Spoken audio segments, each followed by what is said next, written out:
तो जो उपासना होती है ना, उपासना और ज्ञान, ज्ञान तो कैसा होता है, वस्तु तंत्र होता है, और उपासना कर्तृ तंत्र होता है।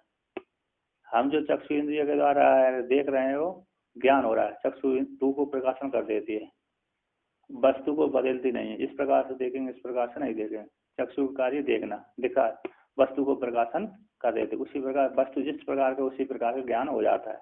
इसलिए ज्ञान कैसे होता है, वस्तु के अधीन होता है। टेढ़ी वस्तु तो टेढ़ा ज्ञान होगा, सीधी वस्तु तो सीधा ज्ञान होगा। जैसे जिस प्रकार का पदार्थ हो उसी प्रकार का ज्ञान होगा, चाहे वो भ्रांत ज्ञान हो सकता है, चाहे अभ्रांत हो सकता है ना।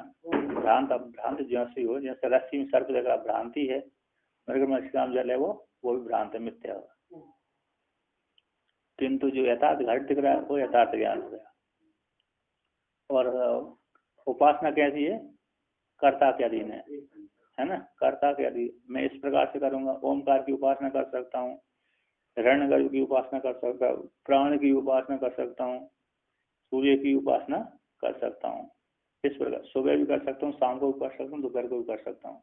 जैसे जप है, 4 बार भी संध्या कर सकते हैं, 2 बार भी कर सकते हैं, 1 बार भी कर सकते हैं, अथवा नहीं भी करते, ठीक है ना। वो कर्ता के अधीन होता है।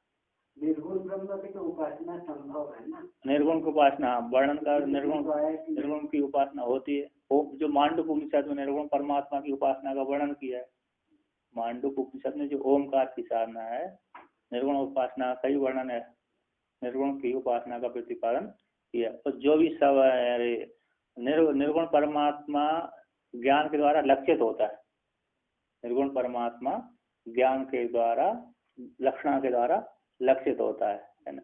साक्षात उसका ही बोध नहीं होता। शब्द की गति क्योंकि वहां तक होती है अंतर्यामी तक, अंतर्यामी परमात्मा ईश्वर तक शब्द की गति है। इसके पश्चात तो वो निर्गुण परमात्मा है, निर्गुण परमात्मा तुरीय परमात्मा वो लक्षित होता है। तो जब तक जो है ना बोध नहीं होता तब तक तो उपासना ही चलती है। हाँ, जब तक बोध नहीं है तो दृढ़ निरंतर चिंतन करना पड़ती है, विचार करना पड़ती है। हम जो भी करेंगे वो उपासना की कोटि में जाती है। ओमकार का जाप भी कर रहे हैं, ओमकार हम ब्रह्मास्मि कर रहे हैं, यहाँ पर हम उपासना ही थी, मैं ब्रह्म हूँ, जिस प्रकार का जो चिंतन है वो उपासना, निध्यासन, उसी को निध्यासन भी कहते हैं, श्रवण मनन निध्यासन। अब जब तक निध्यासन पक्का नहीं होता तब तक क्या हो जाएगा, उपासना की कोटि में आएगा। जब निध्यासन पक्का हो गया, ज्ञान हो गया, तो ये आगे कहते हैं, यहाँ पर कहते हैं आमृति धारणे निमित्तम दर्शन अनिच्छा यम न निवर्तेत इति उक्ताद बोध धर्माद वैलक्षण आह। कहते आमृति धारणे, कब तक धारण करे उपासना, ज्ञान हो गया तो उपासना, ज्ञान हो गया तो उस आत्मा को कब तक धारण करे, बोल जब तक मरता नहीं है तब तक उसको दृढ़ बढ़ाने के लिए, आमरण पर्यंत तक। इसी को यहाँ पर कहा गया है, अरे योग वासिष्ठ काल में, आसुप्ते रामते कालम नए वेदांत चिंतया दद्यात्नाश्रम किंचित कालादि नाम मनागपी। आसुप्ते रामते कालम, सोने से पहले तक और मरण से पहले तक उसी आत्मा का चिंतन करते रहना चाहिए। इसके बीच में कामना के लिए थोड़ा सा भी अवसर ना दें। यदि कामना के लिए अवसर देंगे थोड़ा सी तो वो कामना बढ़ जाएगी। जैसे थोड़ी सी चिंगारी को यदि छोड़ दिया तो धीरे धीरे सुलगते सुलगते सुलगते क्या हो जाएगा, पूरे घर को, जहाँ भी जो भी वस्तु है उसको सबको जला देती है, धीरे धीरे से वृद्धि को प्राप्त हो जाती है। इसलिए उन्होंने कहा कि कामना का बिल्कुल भी अवसर ना दे। तो कहते हैं आमृत्यु धारणे, जब तक मृत्यु नहीं होती, शरीर का क्षय नहीं पात होता, तब तक इस उपासना को, निर्गुण उपासना को करते रहना चाहिए। ज्ञान हो गया तो कोई बात नहीं, निर्गुण उपासना के माध्यम से आत्म साक्षात्कार हो गया तो उपासना छोड़ सकते हैं, पर कभी जरूरत नहीं है। ज्ञान होने के पश्चात मैं ब्रह्म हूँ, जिसको दृढ़ बोध हो गया है कि नहीं, मैं ब्रह्म हूँ, करता नहीं हूँ, भोगता नहीं, दृढ़ ज्ञान हो गया, उसके लिए उपासना की जरूरत नहीं है। किंतु जिसको दृढ़ बोध नहीं हुआ उसके लिए उपासना की जरूरत है। अज्ञानी के लिए उपासना करना चाहिए। कब तक करे, हम वृत्ति के द्वारा निरंतर प्रत्यय प्रवाह है। प्रत्यय प्रवाह का उपासना का वर्णन किया कि प्रत्यय प्रवाह को उपासना कहते हैं, वृत्ति का प्रवाह है। एक ही धारा को बहाते रहने से। तो एक हमारी उपासना हो गई, ज्ञान भी हो गया, परोक्ष ज्ञान हो गया, किंतु वो दृढ़ नहीं हुआ। तो दृढ़ के लिए उस वृत्ति को नष्ट ना होने दे। दृढ़ के लिए क्या करना है, वो उस वृत्ति को नष्ट ना होने दे। एक ही यहाँ अब कहा ब्रह्म की वृत्ति आ रही, उसके बीच में जगत की वृत्ति आ, तो नहीं, जगत की वृत्ति नहीं आनी चाहिए। कृष्ण की वृत्ति बन रही तो शिव की वृत्ति बीच में ना आए। तो जो वृत्ति हमने एक बनाई उसी को बनाते रहना चाहिए। कहा भोजन पानी के लिए जाते तो वृत्ति छूट जाती है, उतने काल के लिए कोई बात नहीं, फिर भोजन करने के पश्चात पुनः वही वृत्ति बनाते रहना चाहिए। भोजन करते समय तो वो वृत्ति बना भोजन करते करते करते वृत्ति तो कभी बनती है, लेकिन कभी कभी भोजन में ध्यान चला जाता है, टूट जाती है, वहां पर वृत्ति का प्रवाह टूट जाता है। तो कहते भोजन के पश्चात पुनः वृत्ति आरंभ करते। तो ज्ञान जिसको होगा, जैसे तत्वमसि महावाक्य के द्वारा, दसमस्तमसि आदि वाक्यों के द्वारा, उसके लिए उपासना की जरूरत नहीं है। भोजन तो एक कार्य है, कई कार्य है, तो हर कार्य में नहीं, ये जो नहीं, फिर उसके लिए दृढ़ करते रहना चाहिए। भोजन मतलब पूर्व पक्षी ने यहाँ पर उठा दिया तो वहाँ पर बात करने की जरूरत नहीं है ना, हमको तो ज्ञान करना है, हमको तो वो व्यवहार को जो छोड़ना है, राग पूर्वक व्यवहार को छोड़ना है।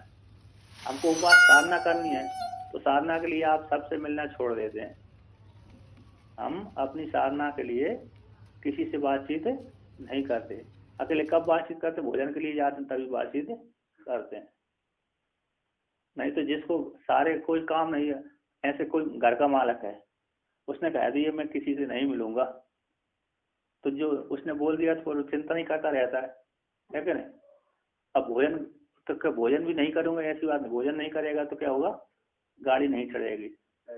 शरीर की जो गाड़ी है बिना भोजन के खाए पी नहीं चलेगी। तो कहते जब भोजन नहीं करेगा तो उसमें साधना छूट जाएगी, तो उसमें उतनी देर के लिए कोई बात नहीं है। किंतु व्यवहार करेगा तो फिर साधना बनेगी नहीं। व्यवहार यदि करता रहे जगत का, ज्यादा व्यवहार करेगा तो साधना ही नहीं हो पाएगी, और साधना नहीं होगी तो दीर्घ काल में फिर उसको ज्ञान होगा। व्यवहार करते हुए यदि साधना हो जाए, व्यवहार करते हो साधना हो जाए तो फिर तो और अच्छी बात है, फिर तो छोड़ने की जरूरत है नहीं। हम व्यवहार भी कर रहे हैं, साधना ही बन रहे हैं। जैसे जब करने वाले होते हैं, आपने सुना है, देखा है, स्वयं भी अनुभव किया हो, जाना भी हो, ऐसे जो जब करने वाले होते हैं वैष्णव महात्मा तो सन्यासी तो उदासीन जो भी कर, तो उन्होंने पहले अभ्यास कर लिया था, फिर बाद में बात करते हुए, दूसरे की बात करते हुए उनके मन से वो मंत्र का जाप होता है, अजपर जब मानसिक जप हो जाता है। अजपर जब तो ओंठ हिलते रहते हैं, तो मानसिक जप चलता रहता है। जिसने पहले 1 वर्ष तक लगातार जाप कर लिया है, ऐसे व्यक्ति का ना चाहते हुए अपने आप जप होता है, सपने में भी होता है, जागृत अवस्था में भी होता है। और हम आपसे बात कर रहे हैं तब भी आपका मंत्र जाप चालू रहता है, क्योंकि आपने 1 साल तक लगातार दृढ़ अभ्यास किया। उस दृढ़ अभ्यास के बल के प्रभाव से हमसे बात भी कर रहे हैं तब भी मंत्र जाप चलता है वहां पर, है कि नहीं। तो दृढ़ है, तो व्यवहार करते हुए हो जाता है जिसकी दृढ़ वासना बैठी हुई रहती है। तो अब जिसकी दृढ़ वासना नहीं बैठी, व्यवहार कर रहा था, फिर तो विघ्न हो गया उसके लिए। तो यहाँ पर कहते हैं पुरुषस्य इच्छया कर्तुम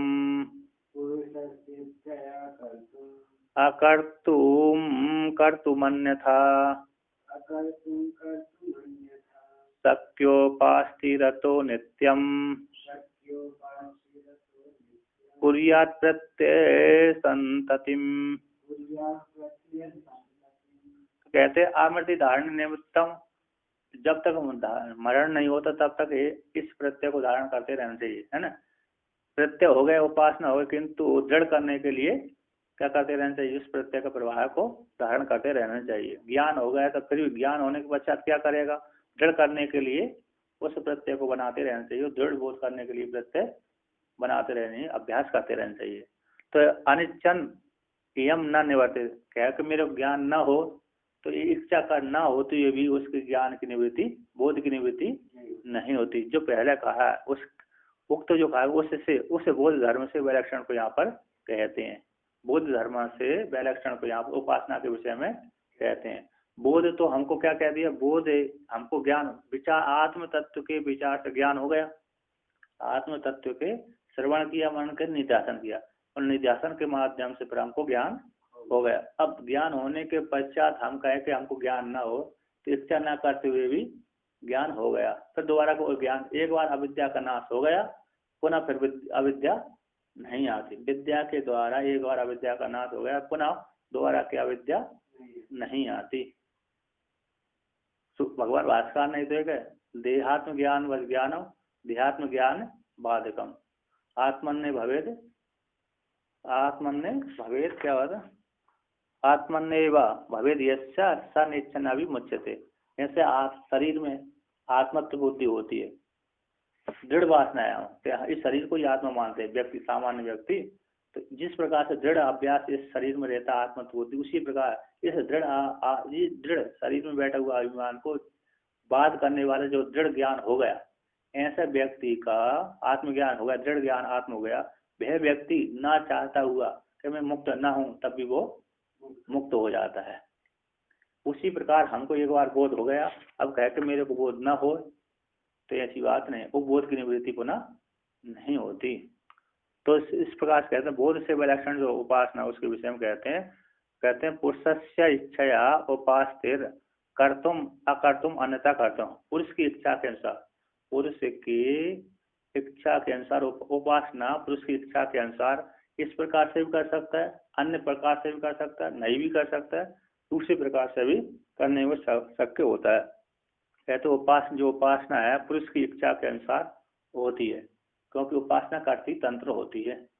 उपासना कैसे होती है, कर्ता के अधीन होती है। तो कर्ता के अधीन होने के कारण उपासना का, तो पुरुष कर्ता की इच्छा है कि मैं इस प्रकार से सुबह ही सुबह उसकी उपासना करूं, निर्गुण उपासना, अथवा दोपहर को करूं अथवा शाम को करूं, अथवा ओमकार की उपासना करूं, अथवा हिरण्यगर्भ की उपासना करूं, अथवा ईश्वर की उपासना करूं। तो कहते हैं कर्तुम उपासना करने के लिए सक्षम होता है, अकर्तुम न करने के लिए सक्षम हो जाता है, अथवा अन्यथा कर्तुम शक्यो, उपासना अन्य प्रकार से करने में वो क्या हो जाता है, शक्य समर्थ होता है। इसलिए कर्ता के अधीन होने के कारण उपासना कर्ता के अधीन होने के कारण नित्यम कुर्यात प्रत्यय संततिम, इसलिए नित्य प्रत्यय की जो संतति है, प्रत्यय का प्रवाह है, वो हमेशा करते रहना चाहिए। इसलिए निर्गुण उपासना की, निर्गुण जो उपासना है नित्य हमेशा करते रहना चाहिए। क्यों? क्योंकि उपासना कर्ता के अधीन होती है, इसलिए प्रत्यय के प्रभाव को नहीं छोड़ना चाहिए। हम एक प्रत्यय को प्रवाह बनाते रहना चाहिए। निर्गुण उपासना संबंध, निर्गुण परमात्मा संबंधी जो प्रत्यय है उस प्रत्यय को हमेशा बनाते रहना चाहिए निरंतर रूप से, उसको बीच में नहीं छोड़े। जैसे बहुत से महात्मा अनुष्ठान का संकल्प ले लेते हैं किंतु बीच बीच में फिर छोड़ देते हैं। संकल्प ले लिया फिर उसको छोड़ दिया तो ठीक नहीं है। या तो संकल्प मत लीजिए या फिर छोड़िए मत। संकल्प लिया तो करिए, तो नहीं संकल्प नहीं किया तो फिर दोष भी है, दोष लगता है कि नहीं, क्योंकि आप झूठे हो गए हो, दृढ़ प्रतिज्ञ नहीं है। या तो संकल्प मत लीजिए या फिर उपासना, संकल्प लिया तो उपासना करिए, छूट जाता है तो ठीक नहीं है। या तो संकल्प करो ही मत ही, वैसे बिना संकल्प की उपासना कर सकते हैं। यदि संकल्प किया तो नियम पूर्वक करो, पूरा करो। तो यहाँ पर कहते हैं उपास्थि पुरुषस्य उपासकस्य इच्छया कर्तुम अकर्तुम अन्यथा प्रकारेण वा कर्तुम शक्यो प्रकारांतरेण वा कर्तुम शक्य अतः पुरुषस्य इच्छाधीनत्वात् उपासना सर्वदा कुर्यात् इत्यर्थ। कहते उपासना है पुरुष उपासक की इच्छा के अनुसार होता है। उपासना पुरुष की उपासक की इच्छा के द्वारा ही उपासना होती है।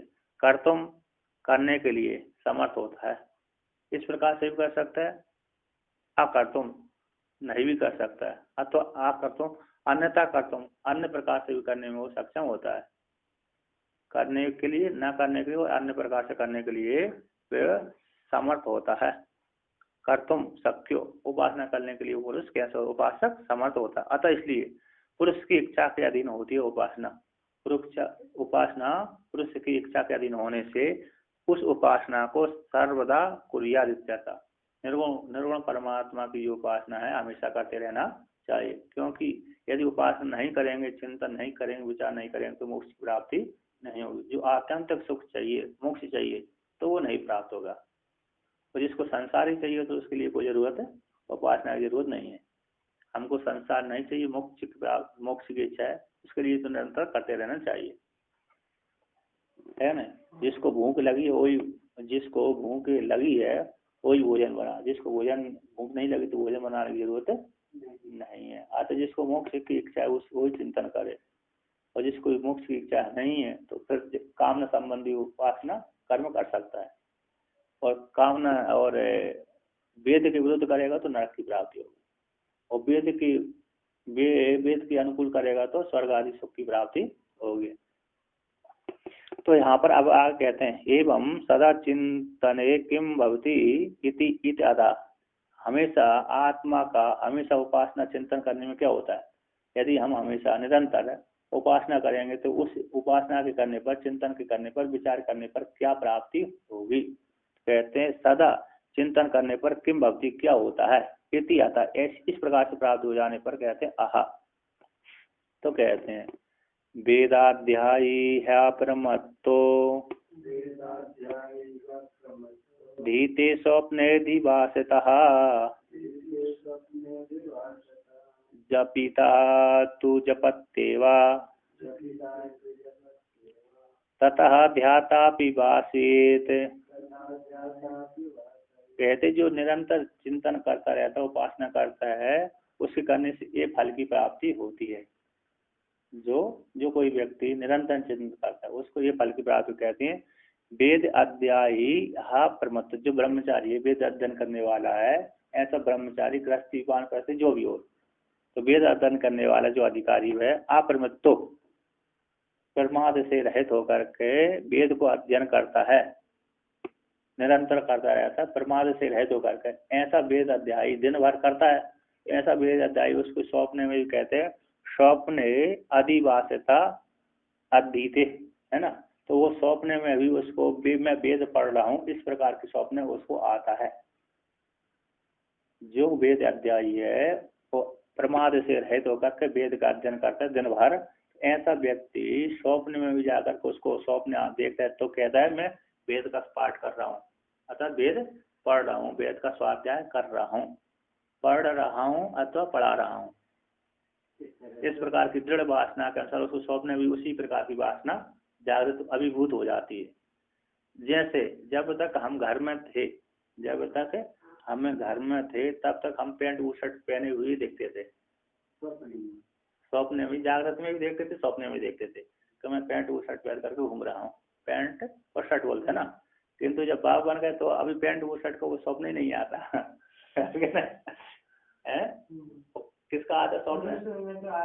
फिर महीना 2 महीना में आता है, साल भर में आया, साल भर तक आ सकता है, किंतु अब तो अब पैंट शर्ट वाला स्वप्न आते नहीं। जब भी देखो बाबा वाला ही स्वप्न आ रहा है कि मैं बाबा हूँ। हाँ, तो जो संस्कार ज्यादा बलवान हो जाए तो वही अभिव्यक्त हो जाता है। एक है दिन भर जो स्वाध्याय प्रमाद से रहित होकर स्वाध्याय करता है उसको स्वप्न में भी वो स्वाध्याय करता हुआ सा दिखता है, दृढ़ वासना के कारण। अधिवासना दृढ़ वासना से वो स्वप्न में भी अध्ययन करता है। कहते हैं उसी प्रकार से और उदाहरण देते हैं, जपिता तू जपतेवा, जो दिन भर जाप करता है, जपी स्वप्न में जप करता है, दिन भर जिसने जप किया, जपी व्यक्ति ने, जपी साधक ने, तो स्वप्न में भी देखता है कि वो क्या करता है, स्वप्न में मैं जाप कर रहा हूँ, ऐसे उसको स्वप्न आता है। बैठ करके मैं जाप कर रहा हूँ ऐसे स्वप्न में देखता है। ये तो बहुत से महात्मा को प्रत्यक्ष ही होता है, जिसने जाप किया है उसको प्रत्यक्ष ही होता है कि नहीं। ऐसे अपने बेस का तो आपने को जो बेस है अपना आश्रम सन्यासी, वानप्रस्थ वाला, ब्रह्मचारी वाला, सन्यासी वाला, वो सबको स्वप्न में आ ही जाता है। घर का स्वप्न नहीं आता। कभी कभी संस्कार जागृत हो, घर के माता पिता आदि आ सकते हैं, माता पिता, किंतु मैं उस प्रकार का हूँ, पैंट शर्ट आदि पहनने वाला हूँ, इस प्रकार स्वप्न नहीं आता। माता आदि का तो दिख जाता है कि नहीं? उसी प्रकार की देखी, वो भी कभी उस प्रकार की देखी थी। माता पिता भाई बहन आदि को उस प्रकार का हमने देखा था। तो उस प्रकार के संस्कार अभिभूत हैं। जिस काल तक हमने देखे थे संस्कार बने, तब तक तो उसके उसी प्रकार के आएंगे। अब हम उतने बहुत 10 साल बीत गए, उनको नहीं देख रहे, तो उसी 10 साल पहले की जो आखिरी थी फोटो छपा हुआ था, उसी प्रकार का दिखेगा। अब 10 वर्ष के पश्चात, 20 वर्ष के पश्चात उन फोटो तो बदल गया, उनका चेहरा तो बदल गया, तो बदला हुआ चेहरा नहीं आएगा, क्योंकि हमने उसको देखा ही नहीं है। तो वर्तमान में हम अपने को साधु वेश में देख रहे हैं, तो साधु वेश वाला ही हमारा चेहरा आता है स्वप्न में, लाल कपड़े वाला ही आता है कि नहीं? सफेद कपड़े वाला भी नहीं आता, लाल कपड़े वाला ही आएगा। तो इसी प्रकार कहते हैं जो जपी है, जपे वाला व्यक्ति भी, साधक भी दिन भर जाप करता है, तो रात में भी स्वप्न में भी वो जप करता हुआ सा देखता है, मैं स्वप्न में भी जप कर रहा हूँ। तो जिस प्रकार से जपी भी उसी प्रकार दिखता है, उसी प्रकार कहते हैं दाष्टान में कहते हैं उसी प्रकार से तथा एवं, तो उसी प्रकार से ध्याता भी भाषित, ध्याता भी ध्यान करने वाला, निर्गुण उपासना की उपासना करने वाला ये व्यक्ति साधक भी दृढ़ वासना से उसको भी क्या हो जाएगी, स्वप्न में भी ध्यान लगता, मैं ध्यान कर रहा हूँ, इस प्रकार से उपासना कर रहा हूँ, इस प्रकार से वो क्या हो जाएगा, दिखेगा दृढ़ वासना के माध्यम से। ध्यान करने वाला भी स्वप्न में कैसे, मैं ध्यान कर रहा हूँ, उसी प्रकार निर्गुण की उपासना करने वाला भी दृढ़ वासना से उसकी उपासना बनती रहेगी, वो स्वप्न आदि में भी करता हुआ सा दिखेगा वो। किंतु स्वप्न के विषय में भगवान भास्कर ने किया, स्वप्न सत्य नहीं होते, स्वप्न सूचक होते हैं, सत्य नहीं होते। स्वप्न सत्य होते तो दिखने चाहिए थे, जो घट हमने देखा स्वप्न वो वहाँ प्रत्यक्ष जागृत अवस्था में दिखना चाहिए, किंतु नहीं देखता। स्वप्न तो मिथ्या होता है, किंतु सूचक होता है, सूचना देता है, संकेत, सूचक है, संकेत दे जाता है। हाँ, कभी कभी सुबह का प्रातः काल का जो ब्रह्म मुहूर्त का जो स्वप्न आदि देखते हैं, वो कभी कभी कैसे हो जाता है, सत्य हो जाता है। और बहुत से लोगों का तो, कुछ वो लोगों का ऐसा जो स्वप्न सत्य हो जाता है।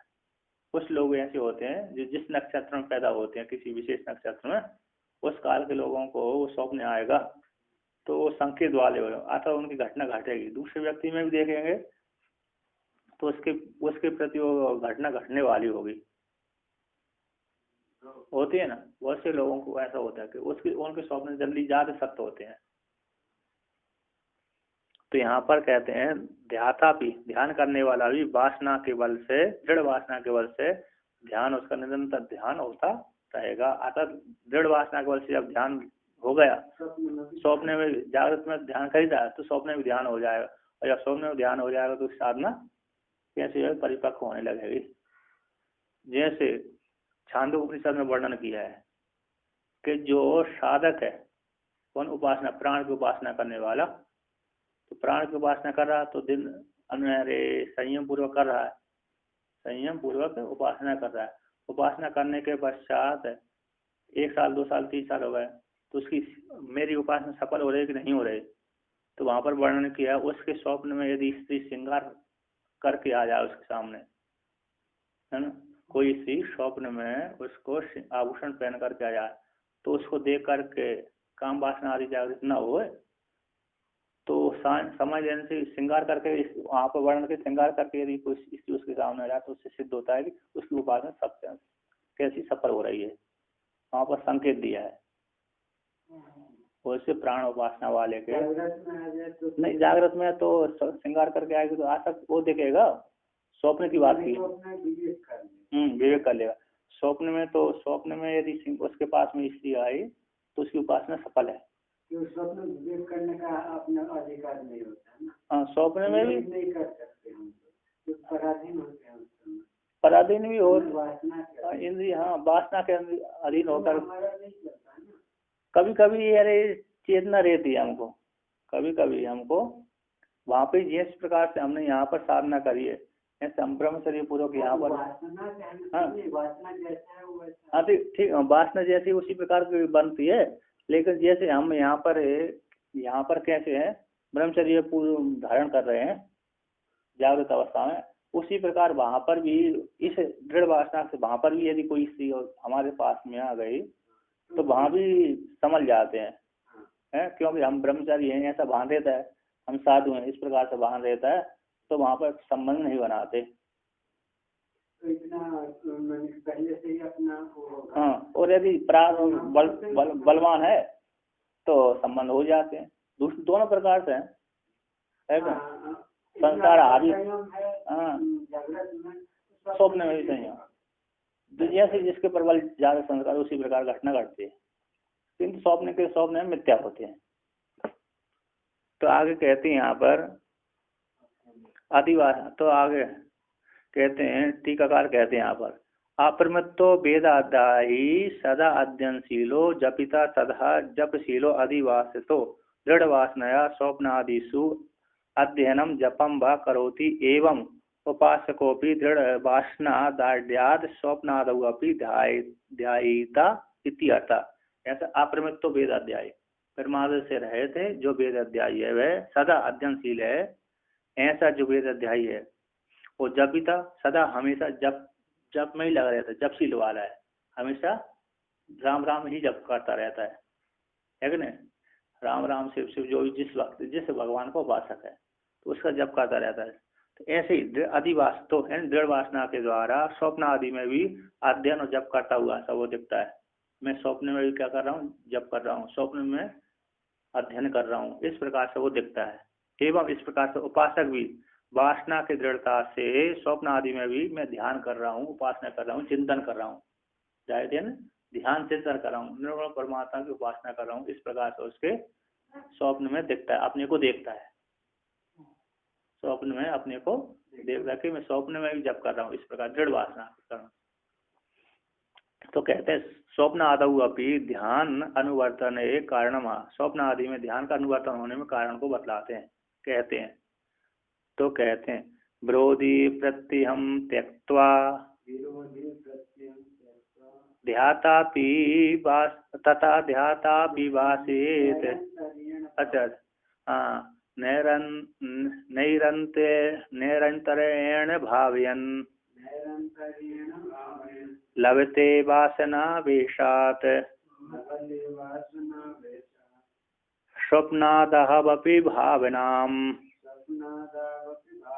तो कहते हैं, अच्छा मेरी वृत्ति ऊपर चले गए थे है ना, तो कहते हैं विरोधी प्रत्यम तकता, जो हम जिस प्रत्यय को प्रवाह चला है, प्रत्यय प्रवाह, जिस प्रत्यय का हमारा प्रवाह हो रहा है, संतति हो रही है, प्रत्यय की जो संतति बह रही है, उस प्रत्यय के बीच में दूसरा प्रत्यय ना उठना चाहिए। हमारी जो वृत्ति बनी, प्रत्यय वृत्ति ज्ञान, जिस ज्ञान का आकार हमारे एक मन में चल रहा है, बुद्धि में चल रहा है, अंतःकरण में चल रहा है, हमारी किसमें अंतःकरण की वृत्ति में जो रूप का आकार चल रहा है, जिस भगवान का आकार चल रहा है, जिस भगवान के नाम का आकार चल रहा है, उस नाम के बीच में दूसरे का नाम नहीं आना चाहिए, उस रूप के बीच में दूसरे का रूप नहीं आना चाहिए, उस रूप के बीच में दूसरे का चिंतन नहीं होना। नाम रूप आकृति, रूप है नहीं आकृति हो गई, नाम और रूप और चिंतन है ना, नाम हो गया, रूप हो गया और चिंतन हो गया, गुण आदि हो गए, इनका बीच में दूसरे एक प्रत्यय के बीच में दूसरे नहीं आने, दूसरे प्रत्यय ना, विजातीय प्रत्यय नहीं उठना चाहिए। राम के बीच में शिव वाला प्रत्यय नहीं बनना चाहिए, शिव के बीच में राम वाला प्रत्यय नहीं बनना चाहिए। चतुर्भुज है तो चतुर्भुज ही देखे, दो भुज वाला देख रहा है तो दो भुज वाला ही देखे। ओम जप कर रहा है तो शिव जप ना करे, ओम का जप कर रहा है तो शिव का जाप ना करे। तो जहाँ उपासना चल रही है, सन्यासी प्रधान है ओम मंत्र, दूसरा भी है उनकी ब्रह्म, अरे सन्यासी गायत्री भी है, ओमकार प्रधान है। ओमकार वैसे सभी के लिए है, वैसे जो उद्दालक आदि ऋषि ने, आप योग वासिष्ठ पढ़े हैं, उसमें उन्होंने ब्रह्मचर्य अवस्था में रहते ही ओमकार के माध्यम से आत्म तत्व की प्राप्ति करी, स्वयं ज्ञान किया उन्होंने, स्वयं अध्ययन करते रहे, अध्ययन करने के पश्चात वैराग हो गया, संसार से बहरा हुआ तो जंगल में जाकर के ध्यान किया, किंतु ध्यान कब तक किया उन्होंने? 2-5 साल नहीं किया, हजारों साल तक उन्होंने किया ध्यान, चिंतन, उपासना, समाधि लगे। तब इसके पश्चात उनको सारी वासना नष्ट हो गई और ज्ञान हुआ। फिर भी मन भागता रहता था, मन इतने होने के पश्चात भी मन भागता रहता था। तो फिर मन को फिर उपदेश किया उन्होंने, विचार किया, आत्मविचार किया। आत्मविचार करने के पश्चात फिर उनको ज्ञान हो गया, फिर समाधि लग गई। तो समाधि में भी कई वर्षों तक, हजारों वर्ष तक बैठे रहे, कभी 1 वर्ष, कभी 2 वर्ष, कभी हजारों वर्ष तक। फिर उनके सामने सारी अष्ट सिद्धियां आ गई, देवता आ गए, किंतु अष्ट सिद्धियों को उन्होंने स्वीकार नहीं किया। देवताओं ने कहा तुम स्वर्ग के पृथ्वी लोक अधिकार नहीं, स्वर्ग में चली भोगोगी। उनका जो मैं यहाँ पर हूँ वही स्वर्ग में हूँ, अब मेरे को जरूरत नहीं है। तो सारे देवी देवता आदि हो उसके दर्शन करके चले जाते। तो जी कालयापन क्षेपण किया, तो शरीर प्रारब्ध के अनुसार जैसा शरीर रहा उसी प्रकार का भोग होगा, लीन हो गए। तो यहाँ पर कहते हैं वो एक ही वृत्ति होनी चाहिए। कहते हैं विरोधी प्रत्यम त्यक्त्वा, विरोधी प्रत्यय को त्याग करके निरंतरण भाव्यन निरंतर रूप से, जैसे तेल की जो धारा है, तिली के तेल की जो धारा है, सरसों के तेल है, तो घृत की जो धारा है, घृत की धारा को हम भिगवाएंगे घी की, तो उसमें बीच में दूसरी वो धारा टूटती नहीं है। जल की धारा बहाएंगे तो जल टूट जाता है, जल की धारा तो विच्छिन्न हो जाती है, किंतु घृत की धारा, तेल की धारा विच्छिन्न नहीं होती, पतली पतली होती जाएगी, मोटी से पतली, तो पतली से मोटी हो जाएगी, किंतु विच्छिन्न नहीं होगी, है क्या नहीं?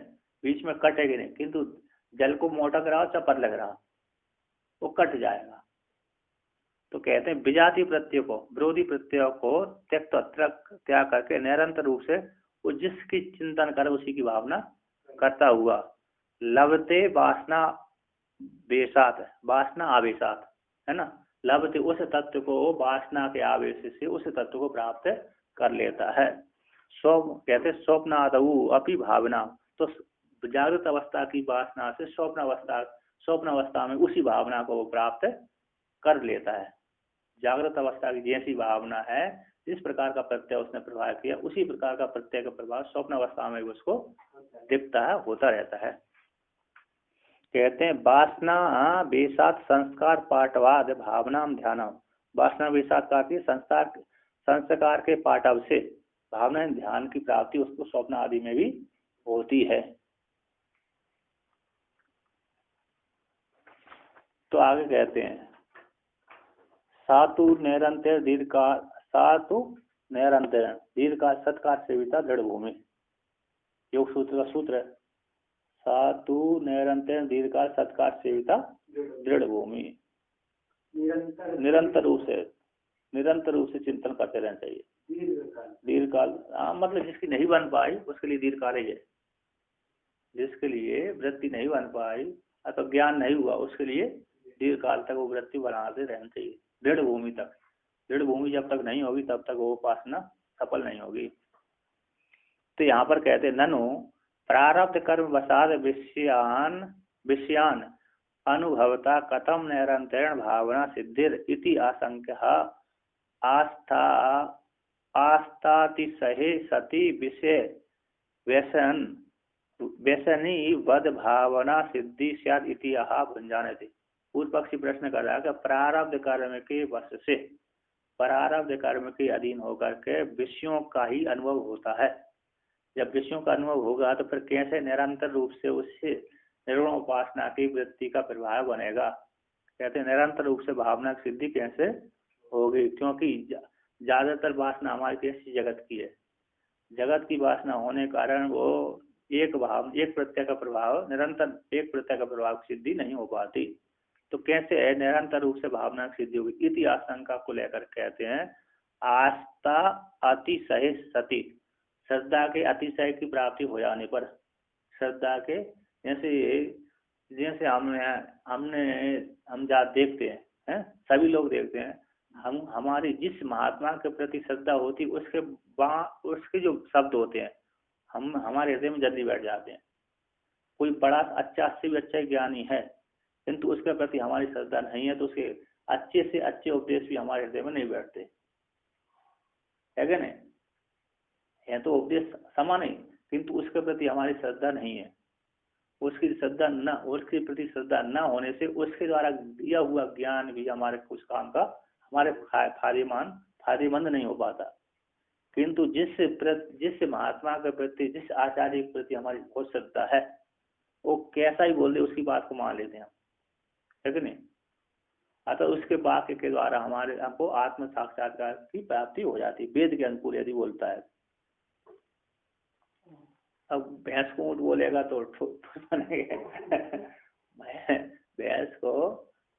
भैंस को यदि ऊँट बोल दिया, गाय बोल दिया तो नहीं माना जाए।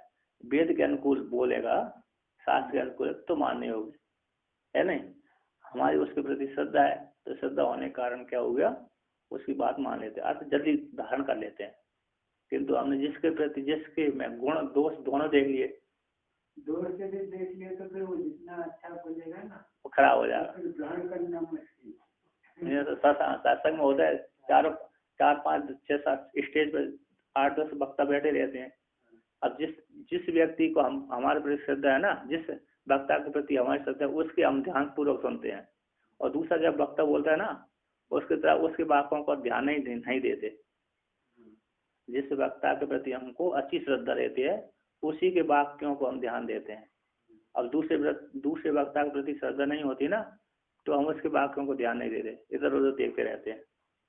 तो कहते हैं, यहाँ पर कहते हैं श्रद्धा अतिशय सती, श्रद्धा के आस्था के अतिशय हो जाने पर, श्रद्धा के अतिशय हो जाने पर विषय व्यसनीवद, जो स्त्री विषय में व्यसन करती है ऐसी उसके समान भावना की सिद्धि हो जाएगी। इतिहास कहते भुंजानोपि निजारब्धम आस्तातिशयतो निशम ध्यातुं शक्तो न संदेहो विषय व्यसनीयता।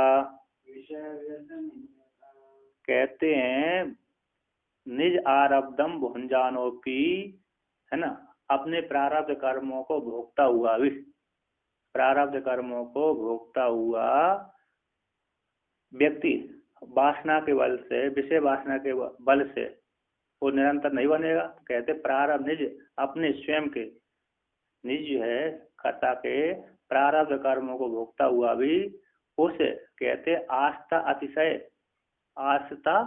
अतिशय तो निशम, आस्था के अतिशय हो जाने से निरंतर रूप से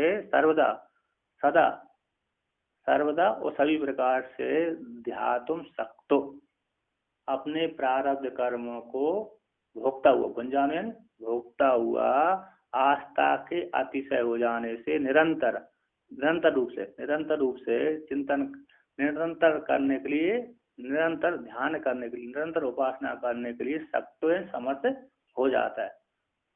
अपने कहते हैं यहाँ पर ग्रंथकार कहते हैं आस्था के अतिशय हो जाने पर और अपने प्रारब्ध कर्मों को भोगता हुआ आस्था के अतिशय हो जाने पर निर्गुण की उपासना, जो परमात्मा निर्गुण उपासना, उस निर्गुण उपासना का निरंतर करने के लिए वो समर्थ हो जाता है। जब तक आस्था दृढ़ नहीं हुई तब तक तो इधर उधर रहता है, दृढ़ निरंतर उपासना नहीं होती। जब आस्था दृढ़ हो गई तो आस्था के अतिशय हो जाने पर, दृढ़ वासना हो जाने पर निरंतर रूप से ध्यान करने में समर्थ हो जाता है। इसमें कोई संदेह नहीं है। तो उदाहरण देते हैं, विषय व्यसनीयता, जिस प्रकार से पर पुरुष के साथ संग करने वाली स्त्री उसको चिंतन करती रहती है दृढ़ वासना के द्वारा, तो विषय व्यसनी ऐसी जैसी नारी होती उसी प्रकार से। तो यहाँ पर कहते हैं दृष्टान्तम विवृणोति, दृष्टांत को विवरण करके पर व्यसनी को लेकर गए। पर व्यसनीनो नारी विक्रापि गृह कर्मणि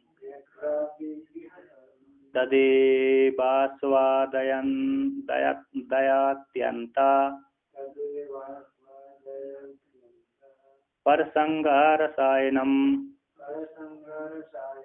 तो कहते हैं पर व्यसनी नारी व्यग्रापी गृह कर्मणि, कहते हैं कि जिसने पर पुरुष के साथ संग कर लिया, ऐसी जो नारी है, परव्यसनी नारी है, जार पुरुष के साथ जिसने संबंध बना लिया, ऐसी जो नारी है व्यग्र जार्यन उपपति, जार्यन उपपति दूसरा पति, एक तो पति विवाह हुआ उसके उपपति है और एक दूसरा प्रेमी।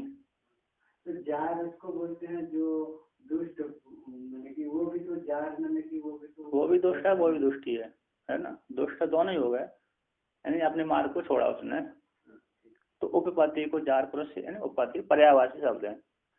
तो कहते हैं व्यग्र अपि गृह कर्मणि, अपने गृह के कार्य में व्यग्र होते हुए भी, अपने गृह कार्य में व्यग्र होते हुए, घर का जो झाड़ू बुहार आदि है, रोटी बनाना आदि है, पति के लिए रोटी, भाई पति के जो संबंधी है उसके रोटी आदि बनाने के काम में व्यग्र है।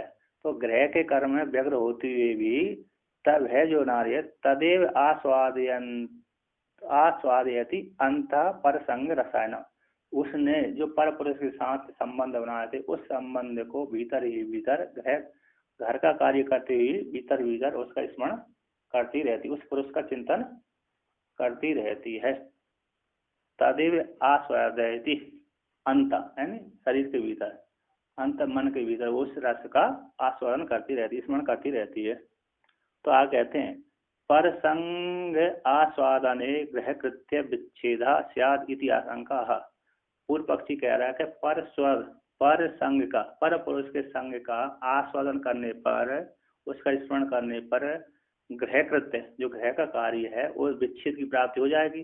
जब हम दूसरे का चिंतन करेंगे, हम उपासना कर रहे हैं, भगवान की पूजा कर रहे हैं, तो पूजा करते समय हम दूसरे का चिंतन करने लगे तो पूजा में विघ्न हो जाता है कि नहीं। उसी प्रकार वो यदि पर पुरुष का चिंतन करेगी तो गृह का कार्य बिगड़ जाएगा। तो यहाँ पर कहते हैं पर संग के आस्वादन लेने पर गृह का कृत्य है, घर का कार्य है, वो विच्छेद को प्राप्त हो जाएगा। इति आशंका को लेकर कहते हैं पर संगति। पर संगम स्वादयन्त्यापि त्यन्त्या, पर संगः स्वादयन्त्या अपि नो गृह कर्म तत् कुंठी भवेदपि त्वेतद् आपातेनैव वर्तते। तो कहते हैं पर संगम स्वादयन्ति अपि नो गृह कर्म तत् कुंठी भवेत्, कहते हैं जो पर पुरुष के साथ संग करने वाली स्त्री दूसरे पुरुष के रस को, पर पुरुष के रस को स्वाद लेती हुई स्मरण करती हुई भी वह गृह के कर्मों को कुंठी भवेत न, अतः गृह के कर्मों को नहीं छोड़ती, अतः उसके गृह के कार्य में विघ्न नहीं पड़ता, बल्कि अच्छी प्रकार से करती है। किसी को शंका हो जाए कि ये उस पुरुष के पास जाती है तो समझ कर वो कार्य करती है।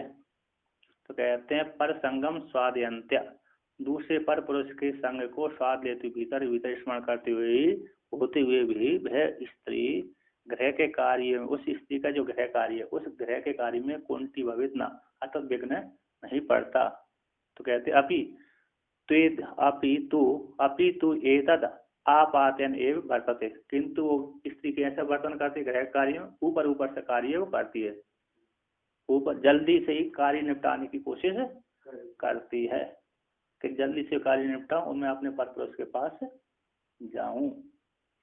जैसे किसी नौकरानी है किसी घर में, नौकरानी रखा किसी ने, नौकर रखा है, तो नौकरानी किसी को अपने घर में काम करने के लिए रखा है, तो वो अब उसके घर में उसका पति या तो पुत्र या तो भाई आदि उसको बीमार है, तो जहाँ पर काम करने के लिए आता है वो व्यक्ति तो जल्दी जल्दी अपने मालिक का काम करता है, जल्दी जल्दी चाहे अच्छा हो चाहे ना हो, तो जल्दी जल्दी करके अपनी फॉर्मेलिटी पूरी करके अपने घर में तुरंत जाने की कोशिश करता है, तो ऊपर ऊपर से करके जाता है, वो शीघ्रता कर देता है। उसी प्रकार ये स्त्री भी गृह का कार्य तो कुंठित नहीं होता, विघ्न तो नहीं पड़ता, किंतु ऊपर ऊपर से करती रहती है और जल्दी कार्य निपटा करके उसके पास मिलने के लिए चली जाती है। अब आगे कहते हैं तो कहते हैं ग्रह कृत्या व्यसनिनीयता सम्यक करोति तत् परव्यसनिनी तद्वन् करोत्येव सर्वथा। अच्छा हाँ, न करोत्येव सर्वथा। कहते हैं जो गृहिणी है यानी पतिव्रता है, जो पतिव्रता स्त्री है ऐसी गृह कृत्या व्यसनिनी, जो गृह कार्य में आसक्त रहने वाली जो पतिव्रता स्त्री है वह ऐसा जिस प्रकार से सम्यक करोति गृह कर्म है ना, जिस प्रकार अच्छी प्रकार से वो गृह कार्य करती है, गृह के कार्य, अतः इस वस्तु को यहाँ पर रखना चाहिए, इस वस्तु को यहाँ पर रखकर साज संभाल करके, ये नष्ट नहीं होना चाहिए, ये व्यर्थ है, खराब हो रही थी इसको फेंक दिया, ये अच्छी है तो इसको रख लिया, सजा कर रखती है।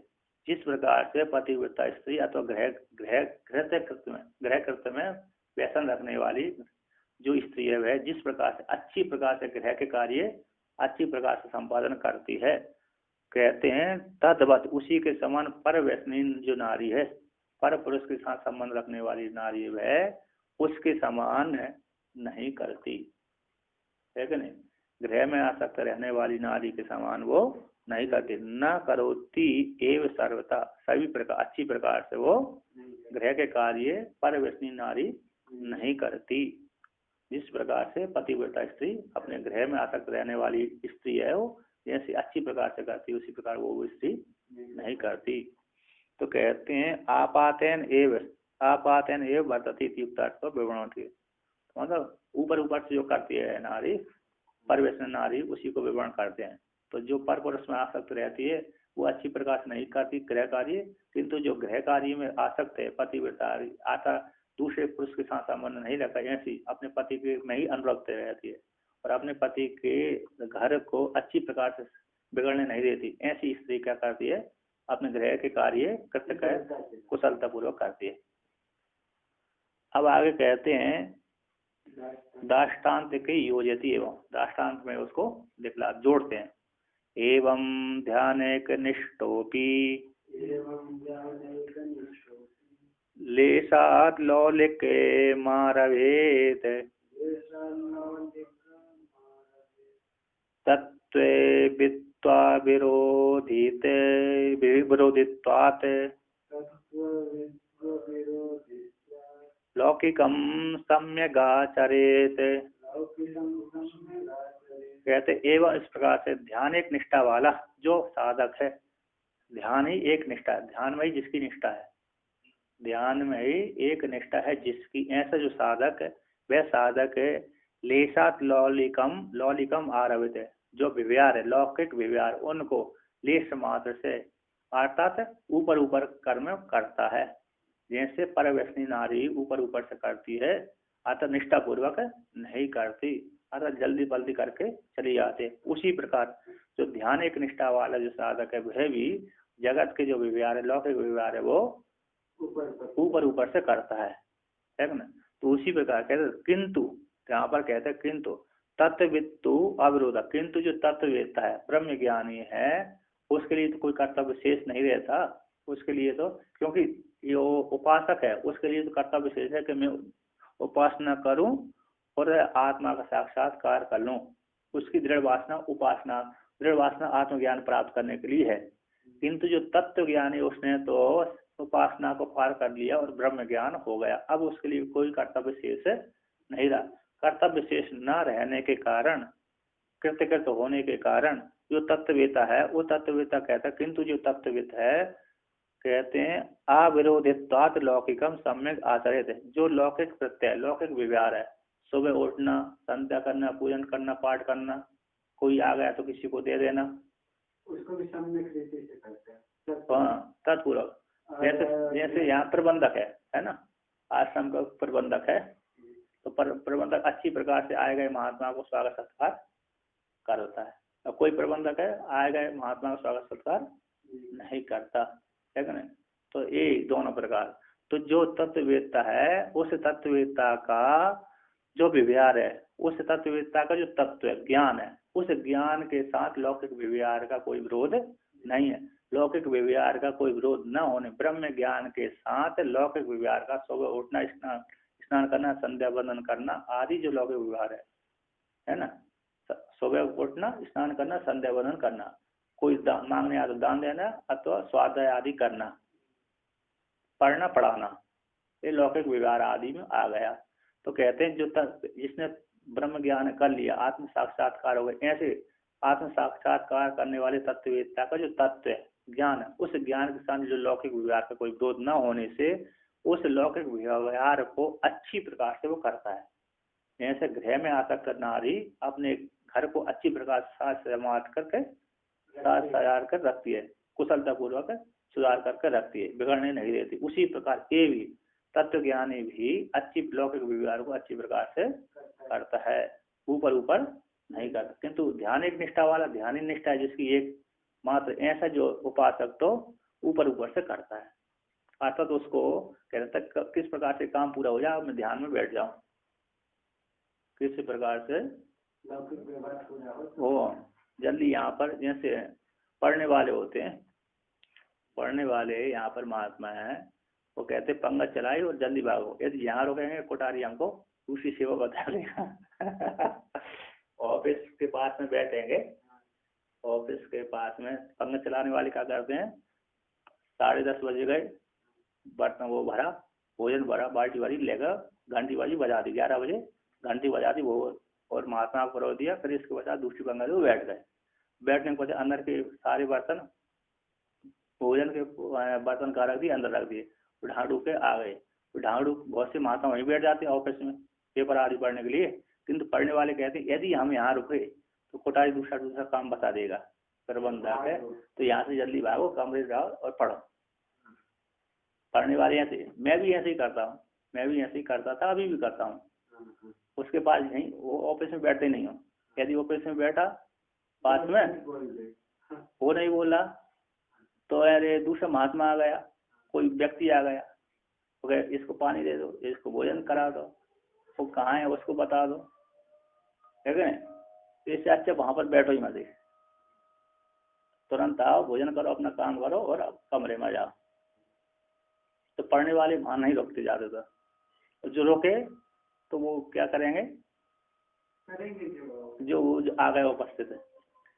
अब बहुत, और एक प्रबंधक था, प्रबंधक देखा कि ये तो यहाँ ऑफिस में आदमी बैठता है, तो ऑफिस तो उसको कहते तू एक कार्य कर, एक कार्य कर, एक कार्य, उसको ज्यादा परेशान करता, उसको क्या कर देता है, ये ऑफिस में आकर पे बैठता है तो हैंग पे लड़ाता है, तो उसको ज्यादा काम बता देता था।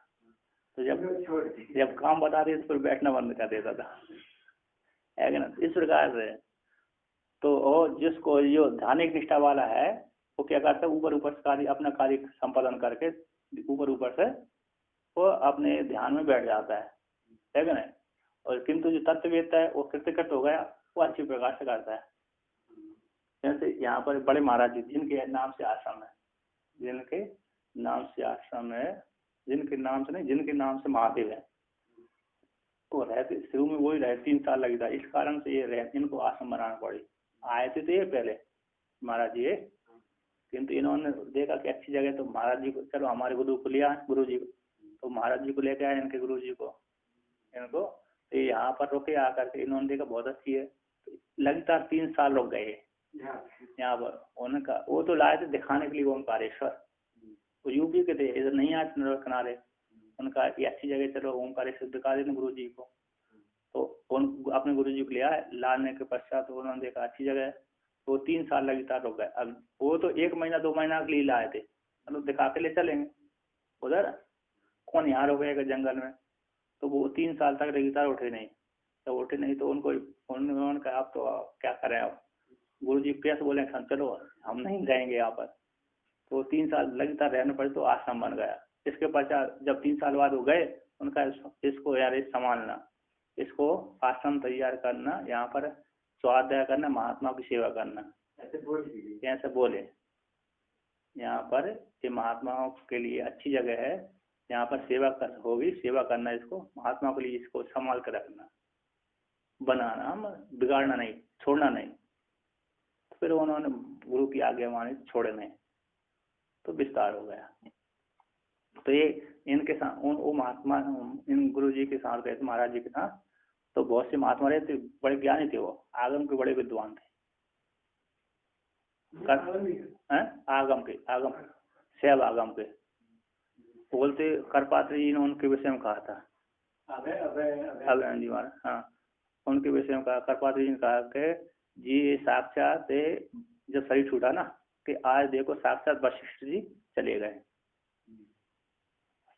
और जब आगम का विषय में कोई प्रश्न होता था, शंका होती थी, तो करपात्री जी स्वयं उनसे पूछते थे। करपात्री जी वेदांत में बड़े ब्रह्मनिष्ठ है, तो वेदांत संबंधित वो था, किंतु जब आगम संबंधी उनको समस्या होती थी तो उनके पास पूछते थे, उनसे पूछते थे।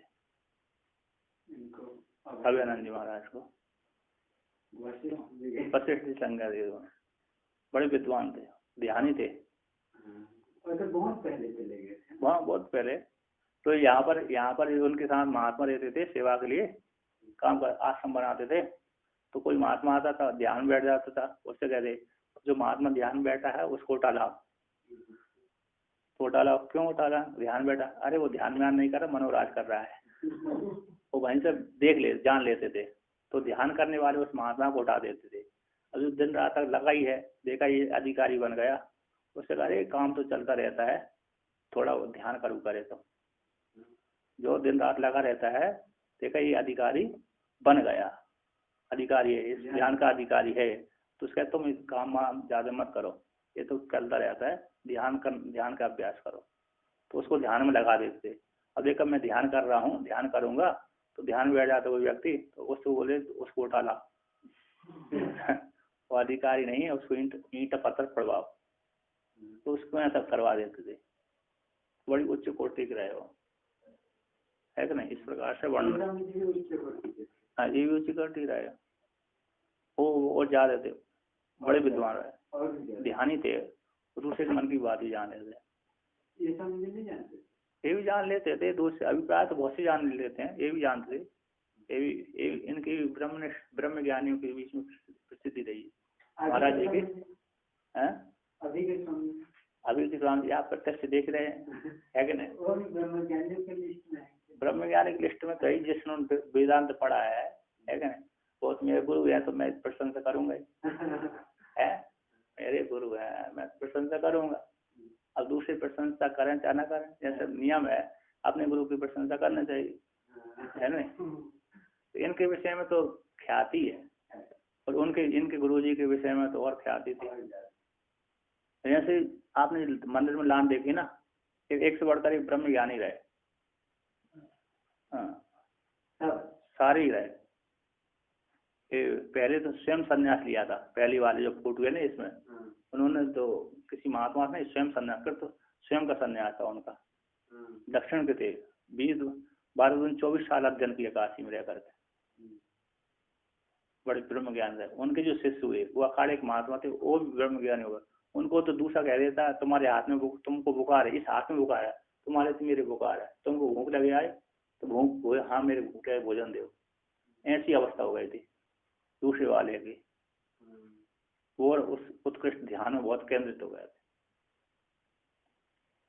और तीसरे का बता ही दिया, चौथे आपके सामने आपने देख लिया, 5वें नंबर की गाड़ी चल रही है कि नहीं? 5वें को आप देख ही दिए। इस प्रकार से यहाँ पर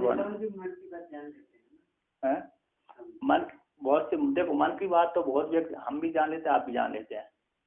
कुछ मन की बात तो जान लेते, कुछ मन की बात नहीं जान, अभिप्राय जान लेते। व्यक्ति की आकृति देख करके अभिप्राय जान लिया जाता है ना? व्यक्ति का आकृति देख करके अभिप्राय जान लेते हैं कि ये व्यक्ति इस उद्देश्य से आया है। विशेष वो मन चेहरा दिखला देता है, भाप लेता है व्यक्ति। पशु जान लेते हैं मन की बात, पशु जान लेते हैं कि ये व्यक्ति मेरे पास किस प्रकार किस उद्देश्य से आ रहा है ना? ब्रह्म सूत्र में कल उसी के विषय में वर्णन करते हैं किस प्रकार से। ठीक है ना, रहने देते हैं।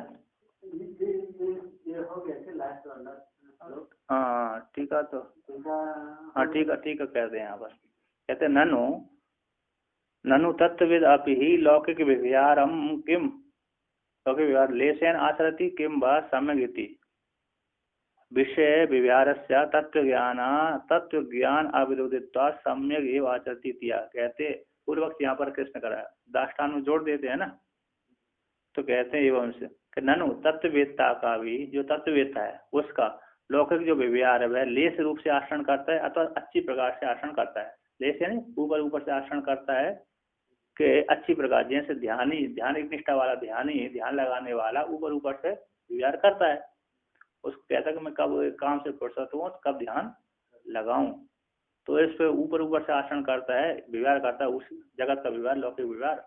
उसी प्रकार से जो तत्व ज्ञानी है वो लौकिक व्यवहार को लेस रूप से आचरण करता है कि अच्छी प्रकार से आचरण करता है। कहते विषय व्यवहार तत्व ज्ञान अविरोध, जो विषय व्यवहार है, विषय व्यवहार घटपट आदि का जो व्यवहार है वे तत्व ज्ञान के साथ विरोध नहीं है। तत्व ज्ञान का विरोध तो किसके साथ? अविद्या का है, कर्तापन का, अभिमान का यही विरोध है तत्व ज्ञान के साथ। मैं झूठा ही आरोप कर, आत्मा को झूठा ही कर्ता भोक्ता बना देता है अविद्या को लेकर के, और कर्ता भोक्ता जन्म और मरने वाला बनाता, उसी के साथ तत्व ज्ञान का विरोध है, अविद्या के साथ ही विरोध है। वहाँ के विषय ज्ञान के साथ विरोध नहीं, घटपट के विषय जो ज्ञान है उसके साथ उसका विरोध तत्व ज्ञान का नहीं है। तो तत्व ज्ञान का विषय व्यवहार के साथ विरोध न होने से इसलिए ब्रह्म ज्ञानी का जो लौकिक व्यवहार है अच्छी प्रकार से करता है, ऊपर से नहीं करता। इस प्रकार से वर्णन यहाँ पर किया।